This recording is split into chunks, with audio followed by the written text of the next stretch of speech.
We've all tried to change things about ourselves, whether that's a new habit of meditation, becoming more fitter, becoming a better parent. But what if that change journey was not the hard part? What if staying changed was what the tough, scary part was? I didn't want to be ashamed to report that I didn't even try. Lisa Broderick spent a year every weekday getting on the phone with some of the most amazing leaders across the world. And what that whole research became was a book co-written with the OG coach, Marshall Goldsmith, called Permanence. It's about the small steps taken every day through the arc of a lifetime where you become. Remember, it's not a finish line. It's not a New Year resolution. It's a way of life. It's a practice. Almost everything I worry about now doesn't matter, and only a few truths remain. Be happy now. There is only now. What if that person that you're trying to become, the future self that you're trying to serve, all that person was seeking was that how you go through that process and how you make change permanent?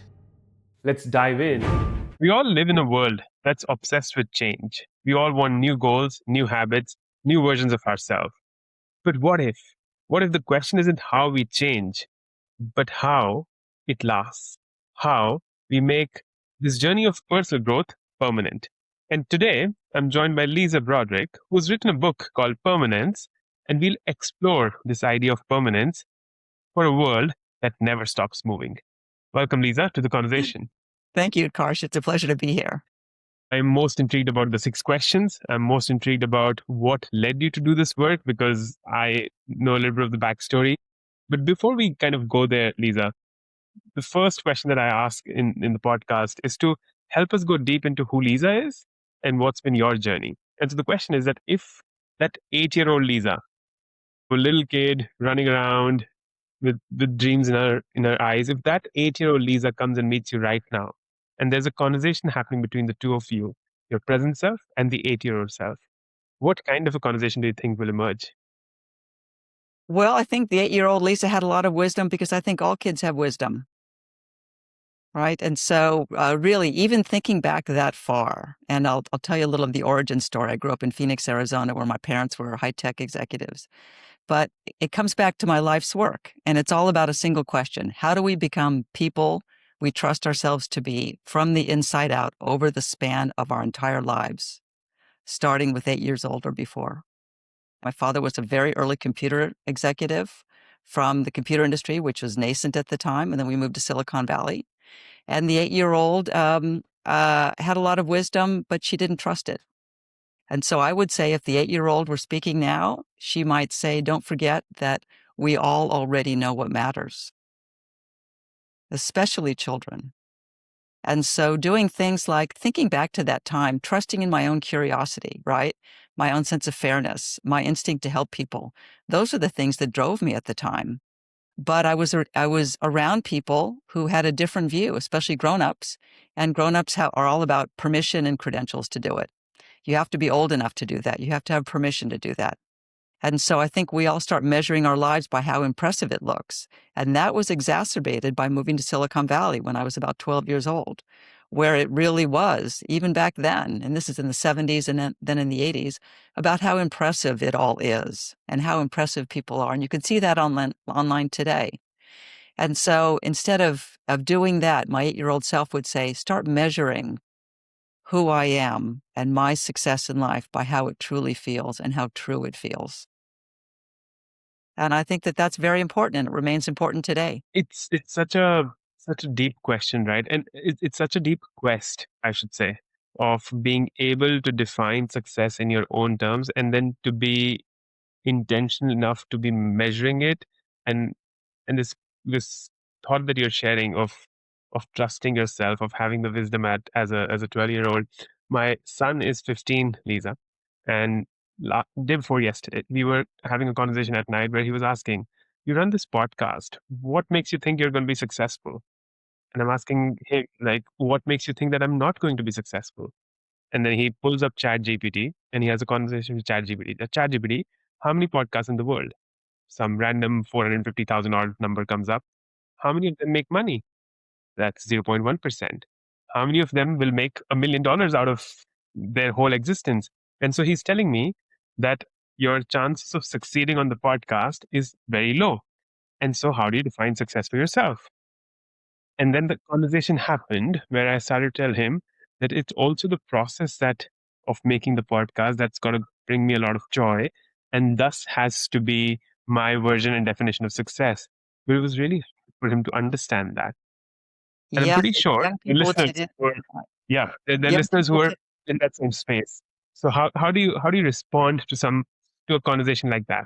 Well, I think young people today have a very difficult place. At least back, when I was a child, things were a little more pure. And so, even though back then it could have been a little bit about how impressive things look and, how important you were, it wasn't so much. So now online, your son is facing a world where everything, and I write about this in Permanence, everything is being measured by his friends, how his friends look, the best version of their lives, which may not actually be their lives. And so you get into comparison syndrome and you get into this success cycle where you have to be somebody in order to feel good about yourself. And that is what my 8-year-old self would have said. Not that I've really succumbed to it. In fact, I've sort of written about it and stood against it my entire life, but it still exists. We all measure ourselves to some extent by how impressive it looks, and not by how true it feels. And that's at the essence of your son's question, because that is a truly successful life.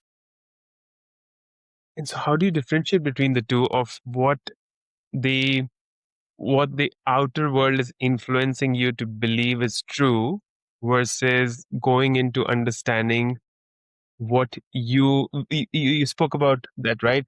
That how do we become people we trust from the inside out? So how do we take that journey? How do we take that journey? Well, Yes. one step at a time over time. And I've written, yeah, I have another book that's on time called All the Time in the World, which talks about how to understand time within the context of our lives. Permanence is also about time, but it's about time in terms of making permanent how you want to change, and using time really as a lens for personal transformation, which I really love. And so I think that we confuse being whole with being busy or alive. And we have to continue to remind ourselves to not do that. And it is so difficult in today's world, especially for young people. They don't have a different barometer, a different guide, a North Star than we had. Certainly I had, and possibly you as well, where I know that this is all being created by a society which now values externals rather than internals as greatly as they used to. It used to be that internals were greatly valued. And then with all of social media growing up, and then cell phones, and then cameras, and then the culture, and then the comparison culture, and the success culture, and everything that we're going through, things sort of got flipped. And so now, so many people, and you can slip into it as well as an adult, start measuring things by how it appears on the outside, how impressive it looks, rather than how it feels. And to get back to self-transformation, which is what my book is about, all my books are about transformation, using science-backed methods for transformation. And Permanence is about that as well. To use that, how to become that person that you want to be, but also, as you mentioned, how to stay that way. Because you might be that way for a while. You might get it. You might on January 1st, you might make a lot of wonderful New Year's resolutions and do all kinds of things, and then you find out that you don't keep them. You didn't actually become the person you wanted to be. You might have been there for a while, but then you slip back into your old ways, and then you start comparing again to the outside world, which looks so impressive, which looks so wonderful, with people's curated lives online. And you start to feel badly about yourself. So, how could we get to a point where each of us individually, for the path we're on, have a set of goals that we can become the person we want to be, and then be able to have the tools to stay that way? And I think that that is what I've written about, and again, becoming the single question, how do we become who we want to be from the inside out? That was the essence of your son's question. Across the entire span of our lives, instead of just appearing outwardly, which is ultimately false, and which ties into your 80-year-old question quite nicely. There's so many paths I could take from what you're sharing, and every path seems to invite me. Here's how I'm thinking about it. What I'd love for us to do is to develop a case study right now. And again, unscripted. I'll give you an example of someone who's, say, 27 years old and wants to make certain changes, wants to go through this journey of personal transformation. And let's see how you help my 27-year-old become who I want to become and build that desired future. But before we go there, I'd love to understand, where did this journey start? Like, where did the thought of creating a concept of permanence and the whole research behind it come up? Well, that's an origin story that has to do with Marshall, and it certainly wasn't when I was 8 years old. And it's actually a very funny story. So I was together with Marshall, and we were working on some projects together. And Marshall said to me, "Lisa, I want you to do some research for me." And I said, "Marshall, what kind of research?" Because if you know Marshall Goldsmith, and I know that you've followed his work for some time, it could mean just about anything. And he said that he wanted me to follow his clients, who are among the most prominent, let's say, and well-placed leaders in the world, for a year of their lives, and help them gauge their behavior over time to see how their behavior could change if they had daily reminders about who they wanted to become. And since I'm an economist by training and now work in executive coaching, it was a perfect combination. What better than to follow the lives of these people and work with them in real time over the course of a year, collect data, and figure out what it truly took in order for people to become the person that they wanted to be and see if they could stay that way.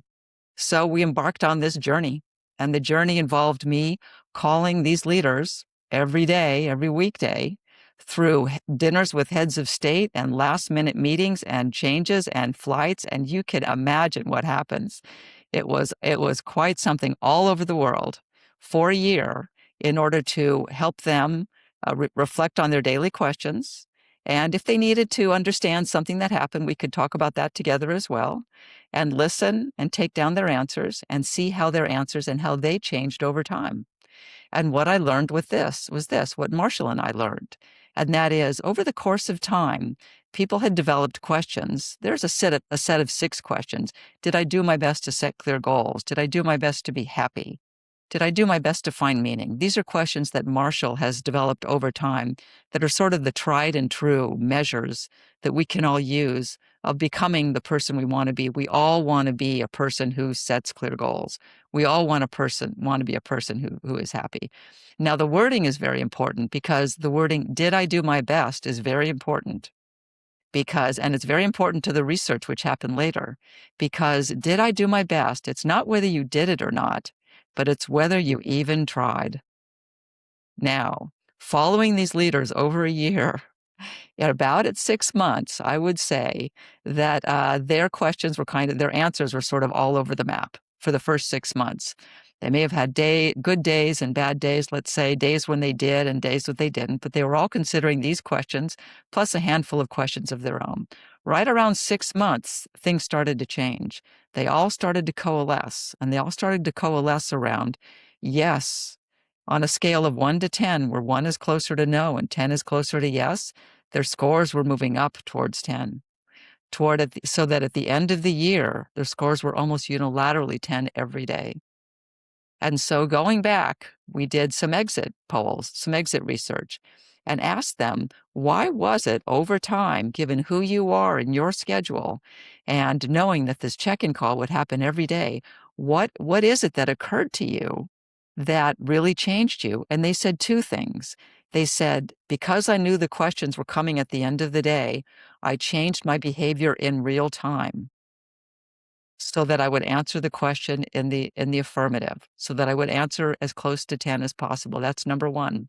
And number 2 was the most surprising at all, and that is, I didn't want to be ashamed to report that I didn't even try, which is why the framing is so important. At the end of the day, these were people who wanted to be the best version of themselves, and they didn't want to face the fact, if in one day they had not even tried. And so it was a basic human instinct that caused them to become the person they wanted to be, and then to continue to stay that way. Now, it's almost 2 years later, half the cohort is still doing it. And the cohort that's still doing it, guess what their scores are? They are I'm assuming. still in the tens. They are, and they're changing. And about every 6 months, we change their questions. So they're becoming and becoming and becoming and staying that person. And the cohort who did not keep doing it, well, they fell back. And they became, they sort of like the person who makes the New Year's resolutions in January, and then by January 15th, it's a little too hard, and they don't do it anymore. They didn't have Mhm. any motivation. So out of that, we get what we really needed was a program in order to do it. We needed to explain why it was important, which is what the book Permanence is all about. Permanence comes with a journal in the back so that someone can begin right away. And we have online options and all other options. And then because I work with in coaching, I do recommend working with a coach on this.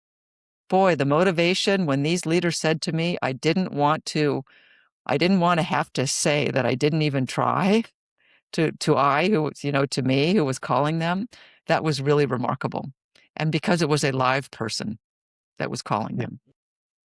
And that's the power of accountability. And I have a question on this, but before I go there, for those who've not heard of Marshall, and that absolutely is possible, but he's like the OG coach. He's the one who's kind of he's the one who's like made coaching accessible and made it into something that is valued across the world, and is one of those people who I've reached out to over the last 2 years about 20 times to have him on the podcast. So maybe Lisa, you can influence him someday if you enjoy the and we'll get to learn from his wisdom. But what I'm most intrigued about, Lisa, is that through this process and still doing this, what do you think you learned about how how human behavior and human psychology works around change and transformation? Well, it's the story that I told you, and that is an external motivator can cause someone to change fundamentally in a way that continues to work, but really only as long as they continue to do it. Because fundamentally, human beings will slip back into old behaviors. It's very difficult to maintain a behavior that you don't actively think about. So, again, coming from a data sciences background and thinking in a systems way, in order to succeed, people need a system to be successful. So, if you want to go on a diet, don't buy junk food and don't have junk food in your house. That would be a good thing to do. That's a system. For personal transformation, for the permanence approach, the daily questions approach, have a set of questions, create your own questions, either yourself or with a coach, make a time to do it during the day. Usually the end of the day is a very good time. Have a buddy call you, someone you can rely on who knows you well enough who will do that, who will do you this favor, or also do it with a coach. Or if you'd like to use an app, there are many online options that you can use. Marshall Goldsmith has the new Marshall Goldsmith AI option, which is an AI version of this for daily questions. Whatever you do, set up a system so that you can continue to grow. Once you see the reinforcement that you are actually growing and achieving, you'll continue to grow further. Once that person who wants to go on a diet eliminates the junk food from their house and the late night eating, and they lose the first 5 or 10 pounds, they are motivated. They will stick with it. But you have to have a system set up in order to set yourself up for success. Some of the systems I've mentioned. Yeah. And you have to continue to have the intention to do it. And that's how personal transformation comes about. And you can stay that way if you continue to do it. And this is a system that's meant to be set up for life. Some people have been doing this for decades. Yeah. Building systems for life does not come naturally to the human soul, spirit, whatever, or the mind, right? And there is a high possibility, like you were saying, of half the cohort dropping and maybe also going back into that same behavior. Now, I understand the need of the system and I understand the need of the intention, but I think a very important key ingredient there is the accountability with a friend. Now, here's my devil's advocate popping up, which is asking that if I always need accountability and if I always need an accountability partner to grow, to maintain my personal growth slash transformation slash whatever commitment I've made to myself, then that's extrinsic, right? And so is there a possibility for me to shift that extrinsic into intrinsic, Lisa? Or is the extrinsic the only way forward? Well, yes, through habit. So that with that said, you start off with the extrinsic, motivators and keys that you work from and system that you work from, and then it becomes part of your habit. Again, setting up a system. If you have a system such that you will always do these things, again, back to losing weight, right? And so don't buy that junk food and don't order that second drink at dinner Yeah. and don't have late night snacks. 3 things you could do, right?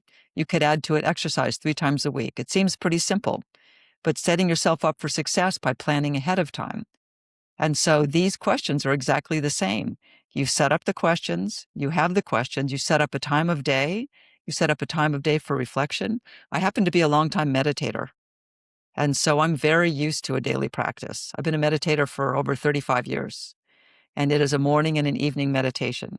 So it's very easy for me to slip something like this in, where as part of meditation, I have a quiet time for reflection.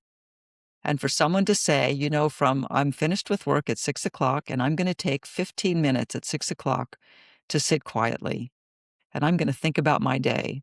And oh, I could do my daily questions. And oh, look at this. I have a journal. I bought a beautiful journal. Oh, and my friend is going to call me.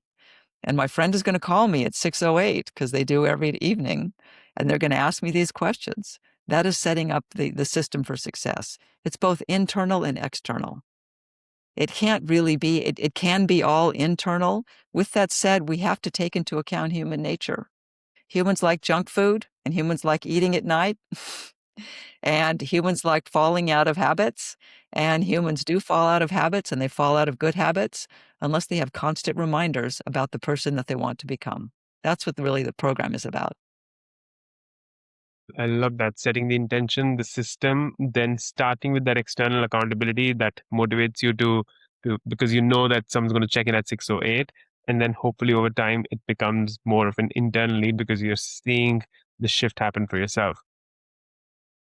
But human beings are, again, we love short-term gratification. That's what social media, that's what everything's telling us in the world, that we will get gratified. There are apps in India that delivered grocery in like 7 minutes. And I'm like, why do you need grocery in 7 minutes? Can't you like plan for it?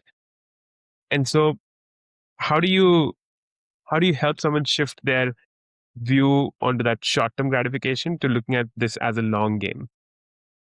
Well, they first have to have the desire to become, period. And so some people may not have a desire to become, which is fine. They can just be. But mostly, you think about human beings. So think about animals. I love animals. I'm an animal lover. I don't think that animals seek to become. Like my kitten, Annie, is not seeking to become the best kitten ever. Gee, that doesn't occur to her. But for human beings, maybe not for all human beings, but we have the ability to seek to become. So when someone has an idea, I seek to become different. I seek to be a better parent. I seek to not raise my voice at work. I seek to lose weight. I seek to be in better shape so that my blood result tests will be better in 6 months. These are intentions which happen to people. And the reason we wrote the book is it's inspiring people to, first of all, to seek to become, that they can do this, giving them a system they can use to actually do it, getting them started because there's a journal right in the back of the book, and giving them all of the concrete suggestions. We wanted to write a very concrete book about how to actually do this. And then we have real world stories about people who've done it, starting with the beginning with all of the leaders flying around the world and what we learned about that. And that is they actually did all do it under remarkable circumstances. They did it because they kept taking the call. They kept thinking about it during the day. They knew that it was going to happen. It became part of their lives, and they did actually transform themselves. And some of the questions they asked themselves were remarkable. So a question would be, again, did I raise my voice at work? Right? There was a very remarkable question, and that is, did I do my best to forgive my parents? And another question, did I do my best to forgive myself? One can go into very profound questions if they've done some sense of exploration in order to really begin to become self-aware and begin to heal themselves. if they have issues that they'd like to work on. I just love this framing, what you just shared, like the desire to become. And animals don't have, your kitten does not have the desire to become the best kitten ever. But those human beings who have that desire, then this journey is for them. And I think everyone who's listening to us right now could just maybe pause this for a second, pause this for a few minutes, and I'm okay with that. And just answer this question: I seek to become dot dot dot. And if you have framed it, again, coming back to your point, Lisa, if you framed your goal clearly, then the next steps will follow up. Or even a more heartfelt, my heart yearns to experience Mm, traveling around the world, right? For your son, maybe becoming a millionaire. yeah, Children might like that. yeah. Someone else might be climbing Mount Everest. So they're seeking to become, which is someone who has a lot of self-exploration. And then there's, let's call it the yearnings of one's heart, where your heart has a yearning to do something. In that yearning, you become. But it might be a little more concrete for people to be able to appreciate. I really want to experience living in Africa. I really want to know how to sail. Whatever it is. These are also parts of becoming that people can use in their daily questions. So let's go into a thought experiment.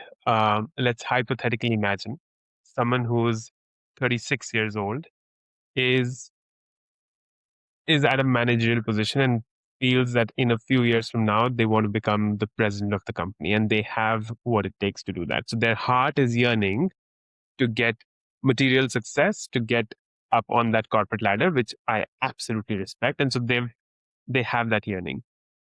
And then they think that they want to do some actions, they imagine all of that, but then they start to spiral out of that yearning. They feel the environment's not supporting them, they feel that something's wrong, there's politics, whatever, right? And so if that person comes to you, Lisa, how do you help them? Well, I would first ask them why. What is it about that dream that they love? And get down to really what they care about. They may want recognition.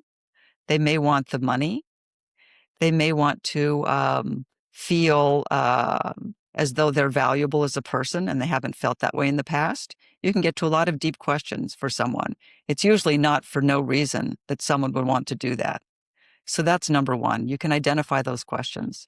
And then, as part of their daily questions, you can create a set of questions around that, right?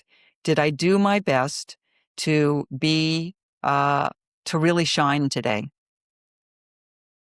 If I know about myself that I won't speak up in difficult situations, did I do my best to speak my mind calmly and with love? Even in a business situation, I know it sounds weird, but I say this in business all the time. You can say anything to someone if you say it with love. You can even fire them. So, did I do my best to speak up and speak my mind? Let's say that they're shy, and a shy person is not going to become the CEO. Did I do my best every day to speak up calmly and with love? That might be a question. They need to get down to the questions that they want to create for themselves. The book takes people through how to create these things for themselves. And there's always working with a professional coach, with a whole range of coaches out there, someone who could help them work out their questions for them. Even a friend who knows them well might be asking the same questions that I'm asking now. Why do you want to do that? What is it about that? What do you feel is holding you back? Let's ask those as questions, because you can't ask the questions, did I do my best to be CEO today? Yeah, yeah. That's why they feel they failed, right? Mm, But it's not mm, about that. It's about the small steps taken every day through the arc of a lifetime where you become. yeah. Small steps taken through the arc of life where you become.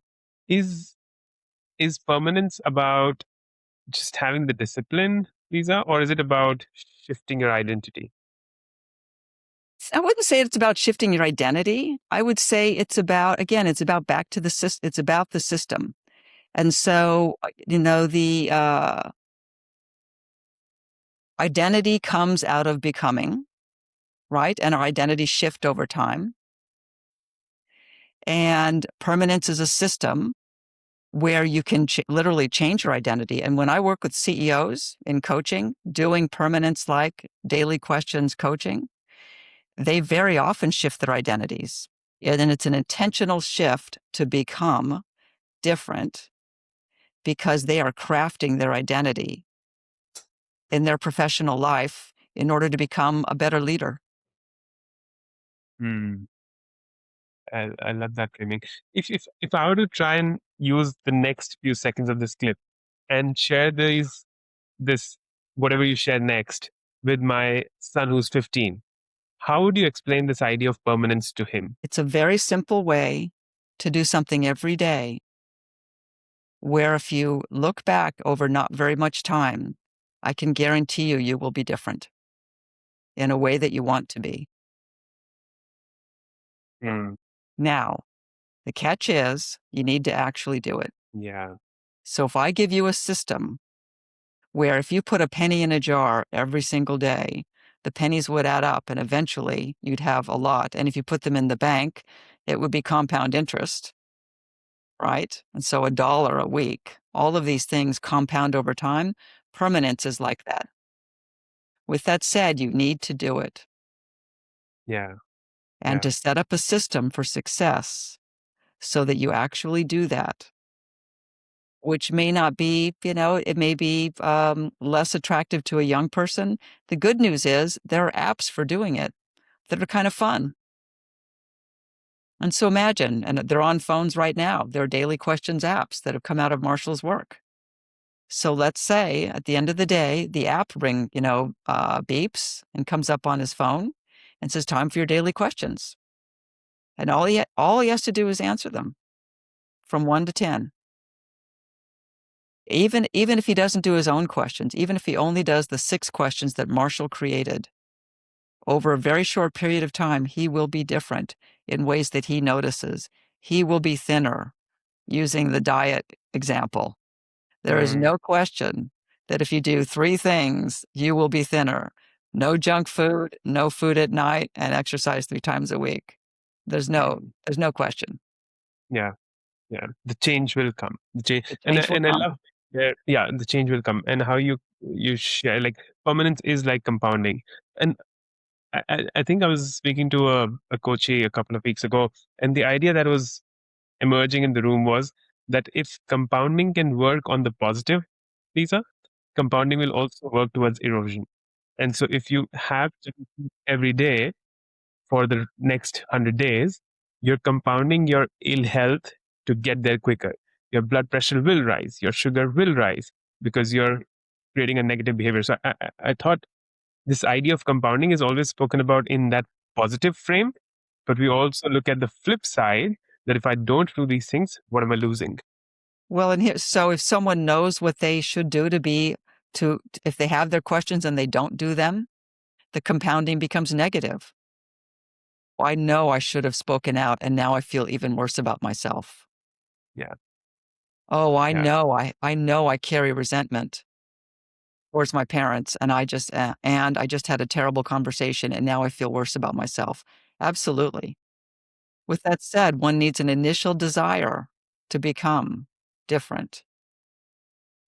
In Right. some sense, we all have it, right? I really haven't met anybody who doesn't want to become different at all.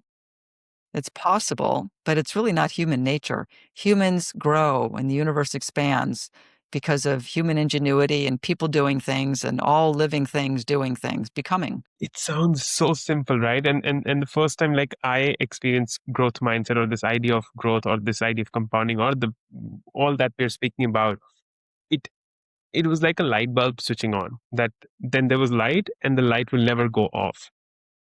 But these ideas are still, I feel, and I might be overgeneralizing, but the world's still struggling deeply to put these ideas into practice. Why do we Yes, resist them so much? it is the human condition. We all know what we quote should do, and we generally speaking don't do it. In fact, in Marshall's research, One reason why the research that we did, which lasted a year, was so extraordinary, and that is people who start on their own without a system usually do it for about 2 weeks and then they quit. Why do they quit? Not because they don't wanna get better. They quit because they decided that they didn't even want to try. They set it aside. They didn't get feedback quick enough, whatever that was for them. And so the real secret is setting up a system to continue to do it, and you will get results without a doubt. And you do need to make the effort. Mm, yeah. How my brain is right now framing this is that you start with desire. That's step one. You have to have a desire of becoming a better version of yourself. Then you build yourself a system and then have the intention of asking those questions first through accountability. And then hopefully once you see the transformation, once you see the compounding happen, then you want to be in that state of permanence because you love it so much. That's right.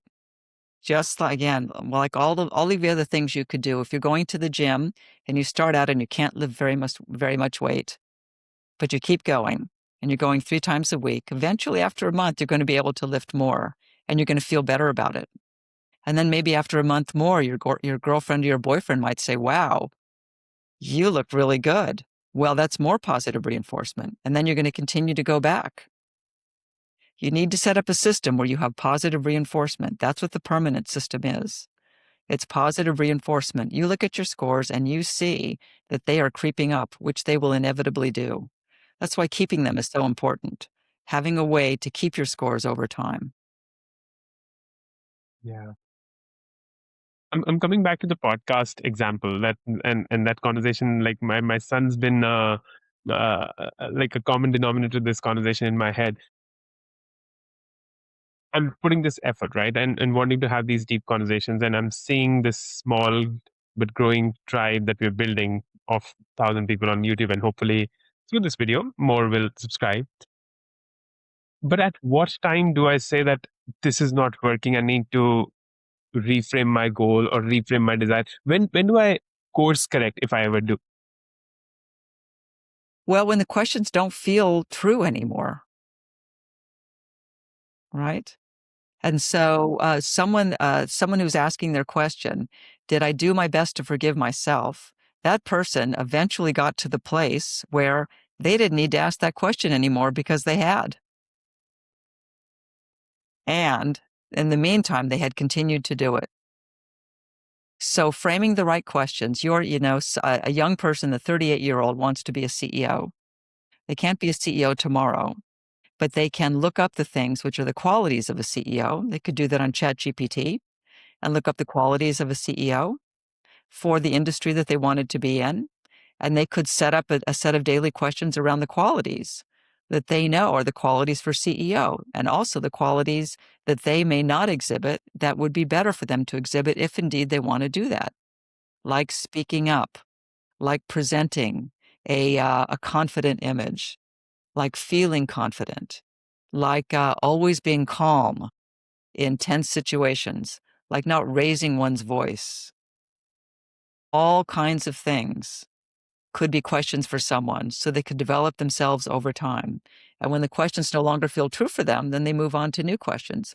Again, that's why working with someone, a friend, a buddy, or even a professional coach can be really instrumental in doing this type of work. I love that when the questions don't feel true anymore. That's when you course correct. I love that. You were sharing earlier about your books around time, right, and the other books. How have you seen this concept of time evolve for you over time? Well, there's a paradox about time. That I write about. And so to human beings, time is change. One definition of time is change. A universe with no change experiences no time. So that's interesting. And so we're growing and changing, therefore we experience time. But we have many experiences of time where we slow down time in our minds. Einstein once famously said, when your hand's on a hot stove, a minute seems like an hour. And when you're with a pretty girl who you care about, an hour seems like a minute. And we've all had that experience. Holding your child for the first time, lost in time, right? Or something going by very quickly. But the paradox is, and most Eastern religions are very aware of this, there is only this now moment. There is no moment other than this now moment. There is nothing else. There is no past. There is no future. And we go as a universe from one now moment unfolding into the next, where, according to quantum mechanics, which the book is about, quantum physics, and time is seen through the lens of quantum physics, that anything could literally happen, which is really a wonderful thought. There is only this moment now, and literally anything could happen next moment. You could be called up by Oprah and be on the Oprah podcast. Anything, you don't know. Anything could Yeah. happen. And you know what? Anything does happen. All kinds of things happen. So juxtaposing these two things, right? We're unfolding over time. Time has changed. We're growing and changing. There is no moment other than this now, and anything can happen in the next moment. Holding those two thoughts in our minds at the same time is very, I find it very freeing, very liberating, very expansive, and very uplifting, rather than feeling burdened by anything. And when I get down a little bit because something has happened, or the circumstances, or the world seems to be going in the wrong direction, I remember there is nothing happening other than this moment now. And anything can happen in the next moment. And sometimes it does. And it could very well happen to me. Such a blissful state, right? Such a blissful state of being, because then you're not worried about what's gone and anxious about what's to come. It's just that moment. Um, and I don't think, Lisa, we ever get to live in the future, right? We can talk about the future and we can plan for the There future. is no Absolutely. future. The There is future no is future. the now moment that's unfolded to now. That's it. I That's it. love And that. humans do all kinds of things about the future. The future does not exist, and the past does not exist. There is this moment. Mirror neurons are firing in my head right now. Good. Well, Uh, that is these types of expansive thoughts are why I wrote my first book. And then also permanence is it's less expansive. It's concrete advice to how to act how to actually get there. How correct. do you become? A lot of people Yeah. talk about it. Well, how do you actually do that in a way that anybody can do? That's what we wanted to challenge over the arc of a lifetime. How do we become, and how do we stay that way?